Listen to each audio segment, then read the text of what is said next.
How many of you remember the game show, Who Wants to Be a Millionaire? Anybody remember this? If you're younger, you're like, no, I never watched this. It actually only went off the air recently. It began in 1999. And if you remember this show, contestants would go on and they would answer 15 questions in increasing levels of difficulty, with the goal being if you answered all 15 without making a mistake, you could win $1 million. So you're going to use your imagination here a little bit this morning. I want you to imagine that you got a phone call. And they said, we want you to be on the show Who Wants to Be a Millionaire. They want you. I mean, you're not sure, but you say, okay, I guess, what do I got to lose? And so in preparation, you pull out your old Trivial Pursuit game and you read a few questions, right? You try and prepare a little bit, and then off you go. And then you get there, and they start asking questions, and you're just blown away because it's everything you know. I mean, it's the categories like the greatest Orioles pitchers of the 1980s, right? Or North American geography, or maybe Beatles' greatest hits, or raising chickens in Delaware, I don't know. But they're asking you questions, and you know the answer to all of them. They're not hard. And you can't believe it. You're answering question after question after question, and you finally get to the $1 million question. You still have all your lifelines. You remember the lifelines, right? The 50-50, phone a friend, all that. You still have all three. So you do a 50-50, and you're sure you know the answer to this question anyway, but you're like, yep, that confirms it. And so you lock in your final answer, and boom, millionaire. And you got a millionaire, you're so excited, you can't believe it. You take that big check, you take it to the bank, you cash it in, and then you take it home, and you put it in a large box, and you bury it in your backyard. And you sit back, and you relax, and you enjoy being a millionaire. But you live exactly the same way. You work at the same job, you continue to hate it. You worry about the car breaking down, that same 14-year-old rusted piece of junk. And a few months later, your friend comes over in a conversation and you tell your friend, look, I won $1 million, and they don't believe you. In fact, they laugh. They think it's a joke. And they walk away at the end of it still chuckling, saying, millionaire, yeah, right, you're the same as you've always been. Nothing has changed at all. That would never happen to any one of you. Because if you won $1 million, you'd be doing something with it. Maybe it's just, even if it was just to ensure your retirement or pay off the house or buy a new car or get a new wardrobe or, I don't know, something, you would do something and people would say, something's going on here. Yet sadly, do you know a lot of us do this in our lives? We've been given this greatest gift of God, something that's better than any amount of money, something that should change our outlook, our perspective, how we spend our money, how we spend our time, the way of thinking, and yet way too often we just go through our lives the same way we've always gone through them. We struggle with the same sins we've always struggled with. We have fleeting moments of joy and satisfaction, but they seem a little bit few and far between, kind of like everybody else. We know God, we say we know God, but in reality we're living like Christian atheists. And so that is the series we're going to spend the summer on. It's the genesis of this series, a book I read actually by the same name, really good book actually about this kind of stuff, and it impacted me, and I thought, you know what, we're going to spend some time talking about it, because here's what a Christian atheist is: simply this. It's believing in God, but living as though He doesn't exist. Believing in God, but living like He's not really there. Our Chuck Colson, a former aide to President Nixon, a lot of you are familiar with him, he said this. He said, God has become irrelevant. Men and women may assert that God exists or that He does not, but it makes little difference either way. God is dead not because He doesn't exist, but because we live, play, procreate, govern, and die as though He doesn't. Now, unfortunately, just because we profess to follow Jesus, this doesn't make us immune to this. But it's particularly hard to spot in ourselves if you are one, and partly because most of us don't live like this in every area of life, right? We would say, nah, it's not me. I don't live like that. God impacts everything in my life, right? I'm a follower of Jesus. But in reality, it doesn't always work that way. So I've met people over the years who say they trust God. Oh yeah, I trust God. But they will not let go of a codependent relationship. They say, I've met people who live every day with shame about their past. It overwhelms them. It dictates how they make decisions and how they interact with people. I've met people who worry constantly. They worry about their kids, their money, their grandkids. They even worry about what's going on in the world. They just worry. It keeps them up at night. I've met people who feel that church is mostly pointless. They're like, I knew God my own way. I don't really need to do church. And they're the people that show up a couple times a year. And that's it. I've met people who say, look, I am who I am. I'm not going to change. If you don't like it, that's on you. Right? You all met people like that. Maybe you are people like that. I've met people who say, look, prayer, yeah, I know I'm supposed to do it, but it kind of doesn't work. It's awkward, uncomfortable. And when I do pray, I'm just kind of vaguely hopeful that something might happen. I've met people who won't forgive someone who hurt them. I've met people who are not sure that God really loves them or that He even likes them. And I've met many people who said, my faith is my thing, it's private, I don't really want to or feel obligated to share it with anybody. And all these people that I've met who say this are all people who call themselves Christians. And if you can identify with any of those, you might be a Christian atheist. And so what we're going to do over the summer is we're going to look at some different ways this plays out in our lives. And so we're going to look at, these are the topics that we're going to do over the course of the summer, which is simply this. When you believe in God, when we say, because everybody here is like, well, you're here because you believe in God at some level, or you're a follower of God, you're a follower of Jesus. So we're going to look at what happens when you believe in God, but you don't really know Him. Or when you believe in God, but you don't really believe in prayer. When you believe in God, but you don't think He's fair. When you believe in God, but you won't forgive.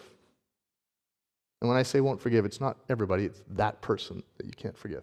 When you believe in God, but you still worry all the time. When you believe in God, but you trust more in money and stuff. When you believe in God, but not in His church. So we're going to unpack all these. My conviction personally is that every one of us has some piece of these in there. Not all of it. We don't live our whole lives this way. But there are parts of us that when we do, and I'll give you a perfect example. COVID revealed this in a way for many, many people. Because when COVID hit and we kind of got in the middle of the pandemic, do you remember how fearful people were? I mean, people were they were living based on fear all the time. It wasn't even just being sensible. There was fear. It was keeping people awake at night. And what was startling to me was how many followers of Jesus were fearful. When Jesus said, don't fear. There's a disconnect between saying, yeah, I believe in God, I trust God, and I'm fearful. Well, then in that place, in that space, you're living as a Christian atheist. And so that's why we're going to unpack all this, because we all have pieces of this in our lives. And so what we're going to start with today is this first one. When you believe in God, but you don't really know Him. Many people believe in God, but they don't know Him. I mean, they know God's there, and you know people like this. They're probably in your family, your friends, and have you ever met someone, they know that God's there, but when you start talking about God, they get uncomfortable, right? You know when they get a little twitchy, right? They're really comfortable, and all of a sudden their mannerisms change a little bit, and they're a little bit like, okay, we need to move on to the next topic. They're not really comfortable with Him. And these are even church people, because talking about Him feels a little weird, and to them He's a little distant, He's a little irrelevant.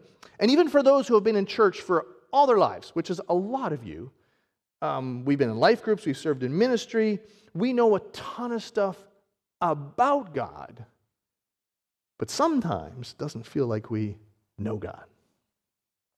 And so we're going to take a journey through this a little bit, because when it comes right down to it, knowing God, not knowing about God, knowing God is what makes all the difference in your faith journey. Now this is going to be a little simplistic, but I think it'll illustrate where we're going with this. When I think about knowing God, there are two pieces to knowing God. The first is simply this. There is an experience. You know someone through experience. You know someone when you spend time with them where you have shared experiences. You know this, right? I mean, if you're married, and you've been married for a long time, what is that simply but a collection of experiences? You've vacationed together, you've experienced things together, you've had highs together, you've had lows together, and that's how you got to know each other. But there's a second piece, which is knowledge about them. You know someone when you know about them, when they're no longer a stranger. They're someone that you like, oh, I know what they like, I know all these things, right? So those two components are how we know God. But a lot of us, at different times or different points or even in different areas of our life, don't always follow this through. So we're going to look at these four quadrants. And that's how we're going to unpack it this morning. Because the first one are those who try to know God by simply believing in Him. Right? This is a lot of people.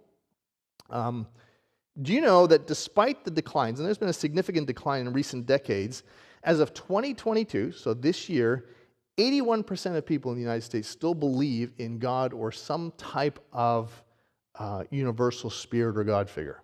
Right? That's 4 out of 5 believe. But a lot of them think that's enough. That's okay. And in response to the question, do you know God? The response is often, yeah, I believe in God.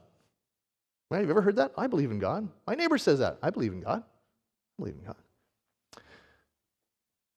And so they think about this idea of knowing God. They know it by believing. But here's the thing. There's those who try to know Him by believing Him, but believing in God is not knowing God. Now, for most of you, this is an obvious one. It's kind of straightforward.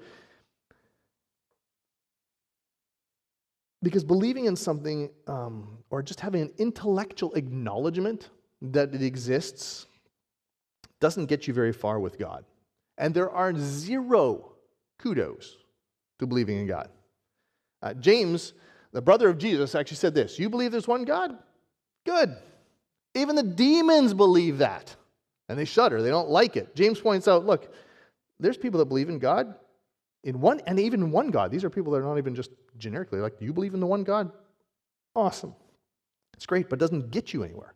Because demons who are completely opposed to God, have no relationship with Him, don't want anything to do with Him, He actually makes them extraordinarily uncomfortable, right? When the demons would see Jesus, they would cry out, you're the Son of God. They didn't like it, but they believed in Him. I don't know if you remember this story. Anybody know who this guy was? His name was Blondin. He was a tightrope walker.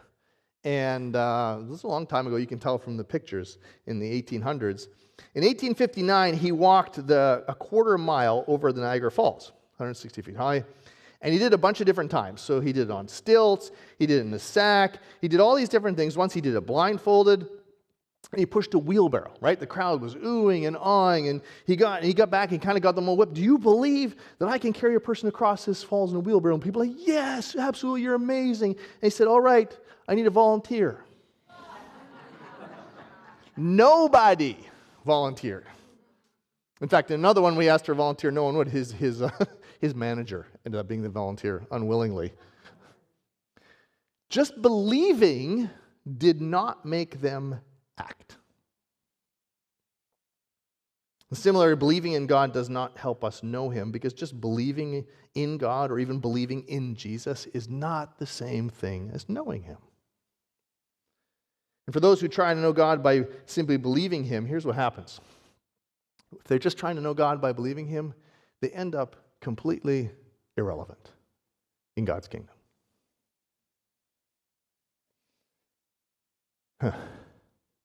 I don't know. Does that describe you this morning? Are you here only because someone made you and said, look, if you want to come to the picnic, you got to come to church first? I don't know. Yeah, it happens all the time. God is nice, but honestly, He doesn't make a whole lot of difference in your life. You believe He exists, and that's about as far as it goes. That's not knowing God. We're doomed to irrelevance. But that might not apply to very many of us, so let's move on. What about those who try to know God by knowing about Him? And these are people that have grown up around church. They've gone to Sunday school when they were young. They've done CCD. They've been confirmed. They've learned Bible verses. They maybe even read some of their Bible. They know about God. And so it does influence how they act, because they've learned all these good things about who God is. And so they come to church. Maybe they do it at Christmas and Easter. Maybe they do a little bit more.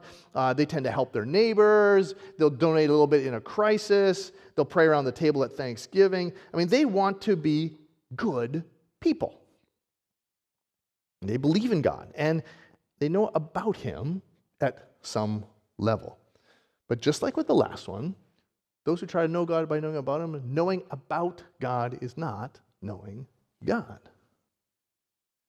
John, Jesus' best friend, he records an incident where he healed a man who'd been lame for 38 years. Do you guys remember this story? Right? He went to the pool of Bethesda, and this man had been almost 4 decades of lame. He was defined by his disability. That was his whole life. It's who he was. It's what he was like. And his whole life was wrapped around it. And so Jesus encounters this man, has this interesting dialogue with him, and then heals him. And he turns his life on its head in a good way. And the problem, if you remember the story, was that he healed him on the Sabbath day. That's right. You weren't supposed to do work on the Sabbath day. Healing was considered work. And as a result, the religious leaders began to get after Jesus. They criticized him. I mean, they hated him. They even wanted to kill him. And in this whole thing, they have this confrontation. And Jesus says something, I think, that we should take to heart. He's talking to them after all this went on. He says, and the Father who has sent me has himself testified concerning me. And I want you to remember, he's talking to people who know their Bibles, their scriptures, better than we will ever know our scriptures, and who spend their days doing religious activity, helping people, helping the poor, doing all these things. Here's what he tells them. You have never heard his voice, nor seen his form, nor does his word dwell in you, for you do not believe the one he sent. You study the scriptures diligently because you think that in them you have eternal life. These are the very scriptures that testify about me, and yet you refuse to come to me to have life. They studied. They had knowledge. That's what they did. They didn't just have a once-a-week Bible study. I mean, they were studying all the time. They knew Moses. They knew the law. They knew the prophets. And yet they had no deep relationship with God. Their spiritual lives were devoid of power. They didn't know God. Because knowing about God is not knowing God. This is the difference. I think about it this way. It's the difference between knowing about someone famous and knowing them. I don't know if any of you are fame chasers, where you kind of know and you watch the Kardashians or you watch that reality TV or you have that favorite athlete or that favorite actor or actress or whatever it is, and you know about them. I mean, you know how old they are, you know who they're married to, you know what their hobbies are, you've read about this thing that they do, you know this product line that they push, you know all that about them. You don't know them. You're just a deranged fan, right? And if you met them in a restaurant, you might recognize them, you might know them, you might come up and say, oh, I remember seeing you in this, and I know that you like this, but that doesn't mean you know them. Now, this is a tricky one, because we are encouraged by God himself to know more about God. He wants us to do that, about his works, through his word, through study of the scripture. We want this deeper understanding, this broader understanding of his character and all the things about him. But it becomes a problem when this is the end of it. I mean, it's very easy to get caught up. We like to listen to good sermons, read a good Christian book, listen to a podcast. They inspire us. They might even briefly convict us. We can learn to speak the Christian lingo. We can talk about it pretty well. But what ends up happening is if we stay at this part only too long, knowing about God actually becomes a safety blanket. It actually becomes a defense against letting other people in or actually changing my life. It's much more comfortable to go somewhere, to study Scripture for 30 minutes and say, wow, that's an amazing lesson. That is way easier than saying, can we pause? I am completely messed up because I got all this stuff going on. I need Jesus in a big way because my life is spiraling in the wrong direction. And you can see how study actually becomes a defense. No, I'm good. I'm just going to study. I'm going to know more and more and more and more. I think I'd been in this church for about a month and a half when I had a whole conversation with someone who was looking into our church, but they wanted to know all about our theology and our particular nuance of theology, and if we didn't agree, it wasn't worth coming here. I thought they missed something in there. So when that happens, you know what happens with people like this is we end up in cold legalism and judgmentalism, which describes the Pharisees. I mean, they had more information stored in their head about God than most of us, and yet Jesus says, you don't even know the Father. Those who try to know God by knowing more about them, they might try to live well, but they're doing it their way, and they're doing it in their strength. And it leads to this. And they cling to truth, but miss the person that the truth is all about. I wonder if there's part of you or part of your life that kind of gets this.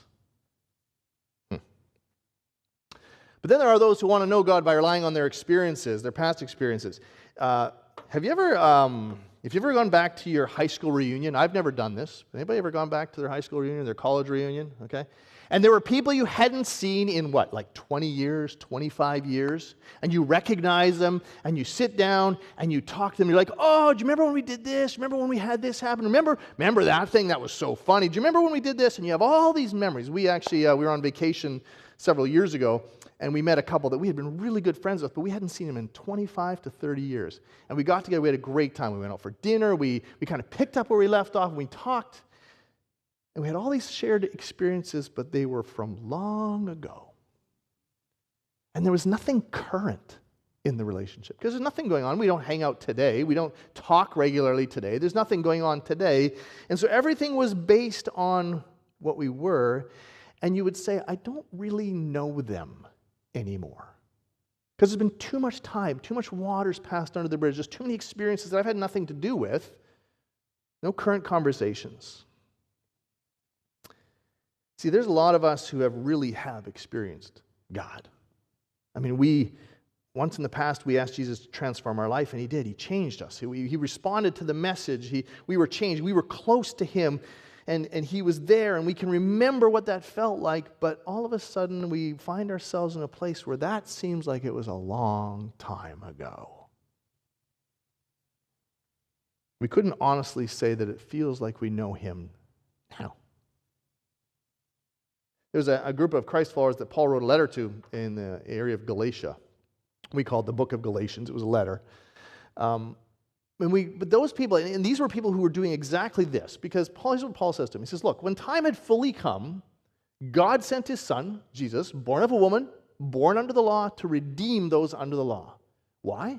That we might receive the full right of sons, of being His children. And because you are sons, God sent the Spirit of His Son into our hearts, the Spirit who calls out, Abba, Father. So you are no longer a slave, but you're a son. And since you're a son, God has also made you an heir. It's like He's saying, look, God intervened in history. He did this amazing thing. He redeemed you. He changed you. And when you came to grips with this, you became a whole new person. You connected with Him. You had experience with Him. But something's changed along the way. And you know God, but you don't really know Him well enough to avoid the problems and the sin patterns and the habits, and they pull you away from God again and again. Anger, addiction, worry, shame, greed. And their spiritual lives were dry. Because here's what Paul goes on to tell me. He says, look, this was all true about you. This is amazing news.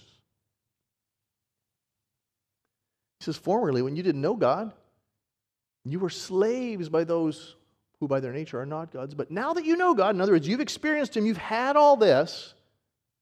And then he says, or rather, you're known by God because how is it that you're turning back to those weak and miserable principles? Do you wish to be enslaved by them all over again?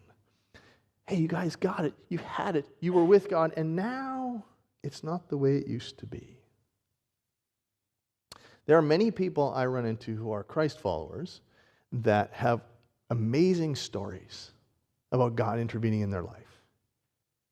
And nothing since 2005 or 2010 or 2015. And when you ask, so how's it going? What is God doing? How are you interacting with Him?